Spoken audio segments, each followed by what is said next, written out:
Bienvenue chers amis sur la meilleure chaîne de résumé de films.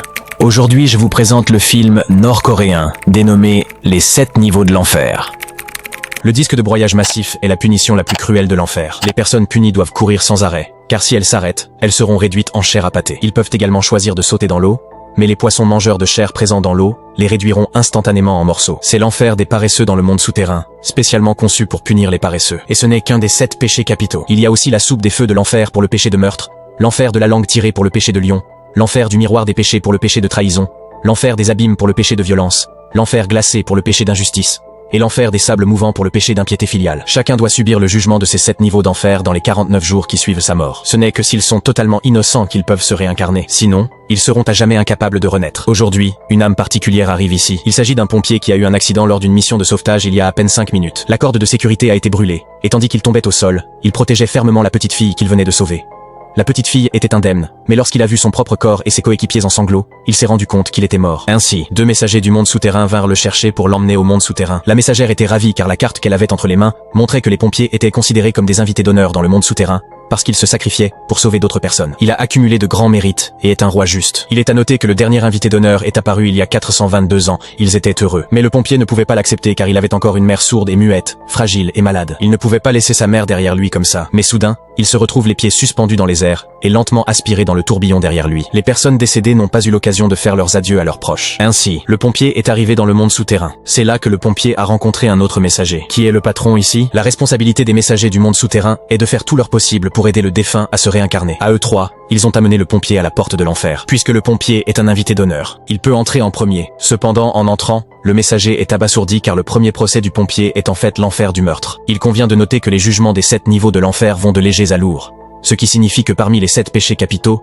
le meurtre est l'accusation la plus légère pour le pompier. Le pompier est stupéfait. Je n'ai jamais tué personne. Le messager a expliqué que si une personne cause indirectement la mort de quelqu'un par ses paroles, ses actes, ou la violence en ligne, elle sera également condamnée à ce moment-là. La dalle de pierre sous les pieds du pompier se fissure soudain, révélant une mer de feu. Là où d'innombrables âmes coupables de meurtre étaient brûlées, le pompier a instinctivement tendu la main pour les sauver, mais soudain, il a été bruyamment réprimandé par un personnage redoutable, le roi qui règne sur l'enfer du meurtre, qui a interrogé le pompier, lui demandant pourquoi il avait abandonné le sauvetage de son collègue au cours d'une mission, entraînant la mort de ce collègue qui aurait pu être sauvé. Il s'agit d'un homicide involontaire indirect, alourdi par de lourds souvenirs et la culpabilité. Le pompier reste silencieux, mais est-ce bien la vérité? C'est à ce moment que l'ambassadeur qui l'a défendu révèle la vérité. Il s'est avéré qu'à ce moment-là, leur collègue était coincé sous une dalle de pierre et incapable de bouger, alors que le bâtiment était en danger imminent d'effondrement.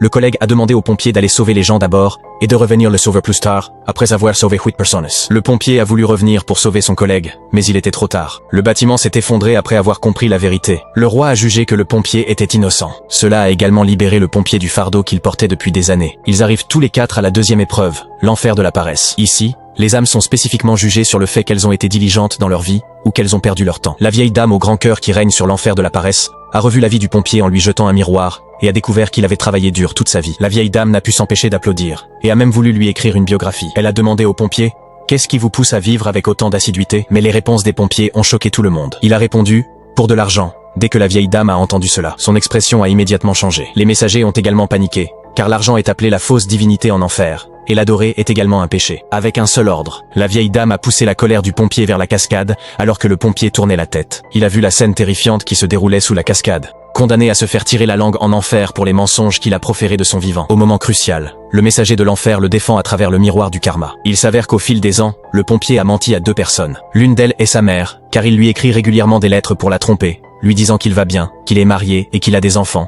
et qu'elle ne doit donc pas s'inquiéter. L'autre est la fille de son coéquipier décédé, qu'il convainc que son père est toujours en vie, lui donnant de l'espoir, tout en comprenant les raisons de cet espoir. Le roi se rend compte que les mensonges des pompiers étaient tous bien intentionnés. Le roi déclare donc le pompier innocent et l'autorise à passer au niveau suivant de l'enfer. Dans les épreuves suivantes de l'enfer injuste et de l'enfer de la trahison, le pompier passe les tests avec succès, mais dans l'enfer violent, il rencontre des difficultés. Il s'avère qu'au lycée, il a brutalement battu son jeune frère et s'est ensuite enfui de chez lui. Il n'a toujours pas reçu le pardon de son frère jusqu'à aujourd'hui. Aujourd'hui, il risque d'être exécuté. Le messager du monde des mortels ne pouvant le sauver à temps, il contacte la messagère, lui demandant de l'aider à demander une punition cumulative. Cela signifie que si le pompier est également condamné au niveau suivant de l'enfer, il recevra une double peine. Et les 3 messagers seraient également privés de la possibilité de se réincarner. Le roi donne son accord, et ils passent au dernier enfer, celui des liens familiaux. C'est là que sont jugés les péchés commis à l'encontre des membres de la famille, et c'est le péché le plus grave parmi les 7 péchés capitaux. Quel crime a donc commis le pompier? Il s'avère qu'au lycée, il avait tenté de tuer sa mère. À l'époque, sa mère était gravement malade et son frère souffrait de malnutrition. Il a perdu tout espoir dans la vie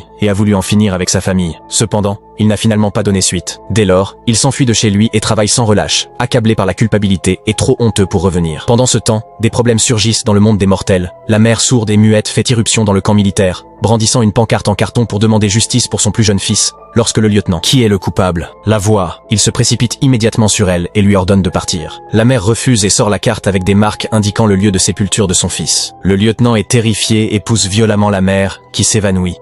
En assistant à cette scène, le jeune frère, qui avait déjà évacué sa haine, ne peut plus réprimer sa fureur intérieure. Sa peau commence à se détacher. Reprenant la forme d'un esprit agité, il préfère devenir un fantôme vengeur, à jamais incapable de renaître, mais protégeant sa mère. Bien que le chef des messagers tente d'intervenir, il est étouffé par le frère et écarté par le trône. Tous les ressentiments se transforment en une énorme tempête, et le frère perd la raison. En bombardant sans discernement le camp militaire, son ressentiment est trop profond, et affecte son frère aîné dans le monde souterrain, qui se retrouve soudain piégé dans des sables mouvants, et se consume peu à peu. Il s'avère que le crime du jeune frère empêche l'aîné de renaître à son tour, en entendant les cris désespérés de la messagère. Le jeune frère lève les yeux, et voit son aîné se faire avaler par le Quicksham, afin de sauver son frère aîné. Il réprime son ressentiment, et le chef des messagers en profite pour le soumettre. À cet instant, une structure géante émerge du sol sablonneux de l'enfer. C'est la dernière épreuve que le pompier doit affronter dans l'enfer de Family Bond, le roi des enfers, qui détient la plus grande autorité, rend immédiatement son verdict. Il déclare que le pompier a déjà tenté de le parasiter, un acte de trahison ultime, un crime impardonnable. La femme messagère tente de défendre le pompier,